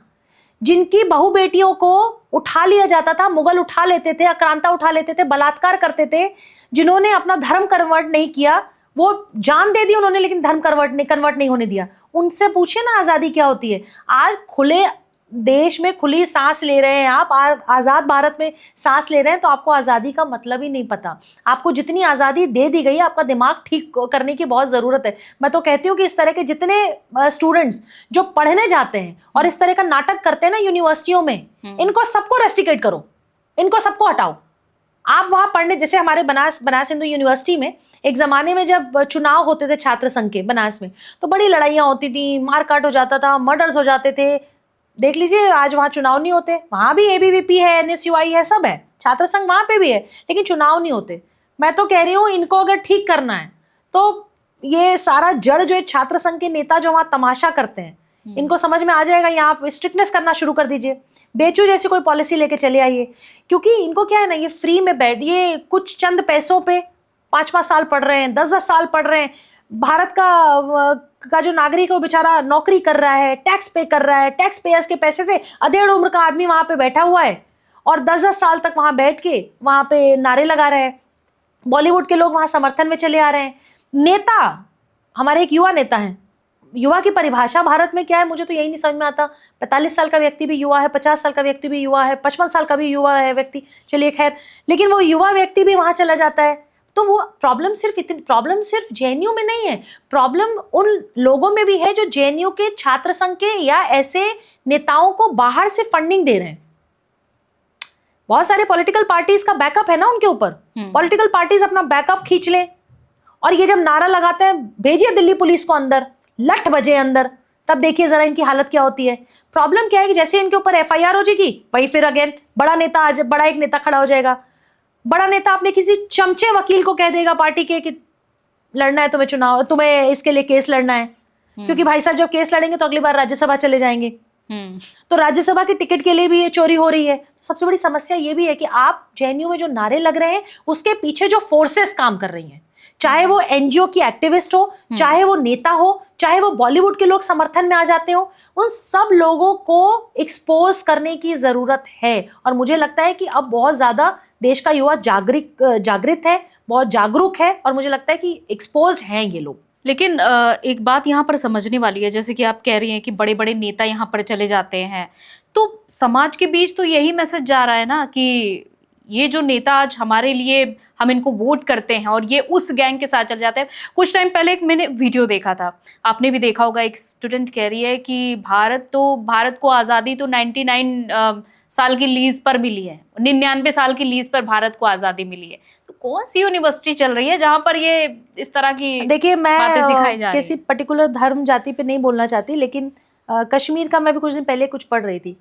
कश्मीर में एक जगह है शोपिया में कुछ मदरसे हैं। मैंने अभी रिसेंट एक न्यूज़पेपर में पढ़ा और एक सोशल मीडिया के माध्यम से पढ़ा, और जो कि सच ही होगा क्योंकि बड़ा न्यूज़पेपर था। उसने ये छापा था कि शोपिया से, वहाँ मदरसे से जो बच्चे पढ़ के निकले हैं, अभी जो आतंकी संगठनों में जा रहे हैं उसमें बहुत सारे बच्चे ऐसे हैं जो शोपिया के उस मदरसे से निकल के गए हैं। तो मैं ये नहीं कहती कि देश भर के मदरसा वो पढ़ा रहे हैं, मैं ये नहीं कह रही, लेकिन अगर किसी 2, 4, 10, 15, 20, 100, 50 जगह से बच्चे पढ़ के ऐसे निकल रहे हैं तो उनको वहाँ क्या पढ़ाया जा रहा है? क्या प्रॉब्लम थी जब गवर्नमेंट ने ये कहा कि मदरसों में कैमरा भी लगेगा, एक हाथ में कुरान और एक हाथ में कंप्यूटर होगा? क्या प्रॉब्लम थी भाई? आप टेक्नोलॉजी के साथ आगे बढ़ेंगे, आप यूथ हैं, आप आगे बढ़ेंगे, आप टेक्नोलॉजी में आगे आएंगे, आप ज़माने के साथ आगे बढ़ेंगे। आप एक ही जगह तो नहीं रह जाएंगे ना, आप 200 साल पुरानी सभ्यता में तो नहीं जिएंगे। हमारे अंदर भी तो चेंजेस आए, देश में भी तो चेंजेस आए। पहले कौन सी ट्रेन चलती थी, अब रैपिड ट्रेन चलने लगी, अब मेट्रो ट्रेन चलने लगी, अब बुलेट ट्रेन चलने लगी। चल रहा है ना, तो हमको उसकी स्पीड से चलना पड़ेगा। तो जो हम, अब कंप्यूटर लगा तो प्रॉब्लम, कैमरा लगा तो प्रॉब्लम। कैमरा लगने से क्या प्रॉब्लम है? स्कूलों में जब कैमरा लगता है, बहुत सारे स्कूल में कैमरे लगे, प्रिंसिपल अपने रूम में बैठ के देखती रहती है कौन सी क्लास में कौन सी टीचर क्या पढ़ा रही है, कहाँ पे टीचर पढ़ा रही है, कहाँ से टीचर नहीं पढ़ा रही, कहाँ बच्चे बदमाशी कर रहे हैं, कहाँ बच्चे कंट्रोल्ड हैं। तो ये तो स्कूल, कॉलेजेस या इस तरह के जो संगठन है, जो इस तरह के धार्मिक संगठन चला रहे हैं या जो ऐसी जगह है, वहाँ पे उसको देखने के लिए, उसकी मॉनिटरिंग होने के लिए कि वो सही तरीके से चल रहा है नहीं चल रहा है, उसके लिए लगाई जाती। आप उसका विरोध क्यों करते हैं? आपको कैमरे से क्या प्रॉब्लम है? और सबसे बड़ी बात मैं क्या कहती हूँ, कट्टरपंथियों से प्रॉब्लम है। मंदिर, मस्जिद, गुरुद्वारे, चर्च से नहीं प्रॉब्लम है। जो देश में रह रहा है ना, लेकिन देश के बच्चे को भारत से ज़्यादा पाकिस्तान के बारे में पढ़ाता है, जो जीजाबाई के बारे में नहीं पढ़ाता, जो कलाम साहब के बारे में नहीं पढ़ाता, जो सुखदेव जी के बारे में नहीं पढ़ाता, भगत सिंह के बारे में नहीं पढ़ाना जानता, वो क्या आपको पढ़ाता? भाई अभी कुछ दिन पहले कश्मीर में जब कोई आतंकी मारा जाता है तो आतंकी है, वो मारा गया, उसने जो किया उसको उसका फल दिया इंडियन आर्मी ने। लेकिन जो उसके पीछे 5000 लोगों की फौज चल रही है उसके पार्थिव शरीर के साथ, एक आतंकी के पार्थिव शरीर के साथ जो 5000 लोग कंधा देने जा रहे हैं, वो 5000 लोग कौन है? वो तो आतंकी था, मार दिया गया। लेकिन जो 5000 लोग जा रहे हैं ना अंजलि जी, वो आतंकी सोच के ही लोग हैं। आपको लगता है कल कभी दाऊद जैसा व्यक्ति भारत में अब जिंदा है कि नहीं जिंदा है, वो भी एक क्वेश्चन हमेशा रहता है, लेकिन दाऊद जैसा व्यक्ति या अंडरवर्ल्ड जैसा या कसाब जैसा आतंकवादी, उसकी अगर बॉडी दिल्ली में या कहीं पे किसी भी जगह उसका पार्थिव शरीर हो, उसके साथ 10,000 लोग अगर जा रहे हो, या किसी आतंकी व्यक्ति के साथ, आतंकवादी के साथ, टेररिस्ट के साथ 10,000 लोग अगर जा रहे हैं, तो वो उसके प्रेम में जा रहे हैं ना, उसके लगाव है इसलिए जा रहे हैं। तो आपका लगाव और आपका प्रेम किसके साथ है? टेररिस्ट के साथ। वो टेररिस्ट जो भारत में बम फोड़ रहा था, AK-47 लेके आया था, मुंबई ताज पे जो हमले करता है, जो कश्मीर में जगह जगह बम फोड़ रहा है, वहां के कश्मीरियों को मार रहा है, कश्मीरी मुसलमानों को मार रहा है, हिंदुओं को तो छोड़ दीजिए। इनको इतनी भी शर्म नहीं है कि जब किसी आतंकी, मैं तो हमेशा एक क्वेश्चन, मतलब ये हो नहीं सकता और ये मेरा कहना भी ठीक नहीं होगा, लेकिन आतंकी संगठनों के साथ जो लोग जुड़े हुए हैं, जो इनके पार्थिव शरीरों के साथ जाते हैं, जो एक आतंकवादी की जब डेड बॉडी जाती है उसके साथ जो 5,000 लोग जाते हैं, उनके ऊपर भी एक्शन होना चाहिए। मुझे नहीं पता है कानूनी हो सकता है कि नहीं हो सकता है, लेकिन उनके ऊपर भी होना चाहिए, क्योंकि वो कहीं ना कहीं टेररिज्म से प्रेम है, उनको टेररिस्ट से प्रेम है। तो ये भी सवाल है भाई, वो जो जनता देश में रह रही है, आप मतलब जो कश्मीर में पीछे पीछे जा रहे हैं वो 5,000 लोगों की फौज, वो उनको भारत की सेना से प्रेम नहीं, उनको भारत से प्रेम नहीं, उनको उस आतंकवादी से प्रेम है जिसने देश में बम फोड़ा है। तो कहीं ना कहीं वो भी शक के घेरे में तो आते ही हैं। जाते जाते आप क्या मैसेज देना चाहेंगी देश के इकोसिस्टम को लेकर और युवाओं को लेकर? देश के युवाओं को तो मैं ये कहना चाहूंगी कि अब भारत हमें चलाना है। हम देश के युवा हैं, भारत हमें चलाना है। आप किसी भी स्टैंड अप कॉमेडियन हो, बॉलीवुड का स्टार हो, कोई एनजीओ की एक्टिविस्ट हो, कोई बॉलीवुड का एक्टर एक्ट्रेस हो, कोई राजनेता हो, कोई भी हो जो देश के खिलाफ है, आपको उसके साथ खिलाफ खड़े होना पड़ेगा। आप उसके साथ नहीं खड़े हो सकते, आपको अपनी भारत माँ के साथ खड़ा होना पड़ेगा, आपको अपने भारत के साथ खड़ा होना पड़ेगा, आपको अपने उस तिरंगे के सम्मान में खड़ा होना पड़ेगा जिस तिरंगे को लहराने के लिए पता नहीं कितने लोगों ने जाने दी, वो अनसंग हीरोज जिनका नाम भी कहीं हिस्ट्री में नहीं है। तो अगर आप ऐसा नहीं करते हैं तो आप देशद्रोह के श्रेणी में आते हैं। आपको देश के साथ खड़ा होना पड़ेगा, देश हम युवाओं को चलाना है। तो मुझे लगता है कि देश के युवाओं को आगे आने की बहुत सख्त जरूरत है। Thank you so much. आपने संवेदनशील मुद्दों पर खुलकर बात रखी, लेकिन ऐसे कई सवाल हैं जो हम अभी भी जानना चाहते हैं। कई सवालों के पीछे देखा जाता है हकीकत कुछ और होती है, लेकिन फसाना कुछ और होता है, दिखाया कुछ और जाता है, लेकिन उसके पीछे कुछ और ही चल रहा होता है। जैसे कि हम एक लॉबी की बात कर रहे हैं, एक उस इकोसिस्टम की भी बात कर रहे हैं जहां पर एक उस 22 साल की लड़की को गिरफ्तार किया जाता है, हालांकि वो अमर्यादित शब्दों का प्रयोग करती है, लेकिन उसे तुरंत गिरफ्तार कर लिया जाता है। लेकिन यही एक्शन दूसरे और एक्टिविस्ट जो अपने आप को सेकुलर बताते हैं, दूसरे और उन युवाओं के लिए भी होना चाहिए एक्शन, यही हम उम्मीद भी करते हैं। नमस्कार।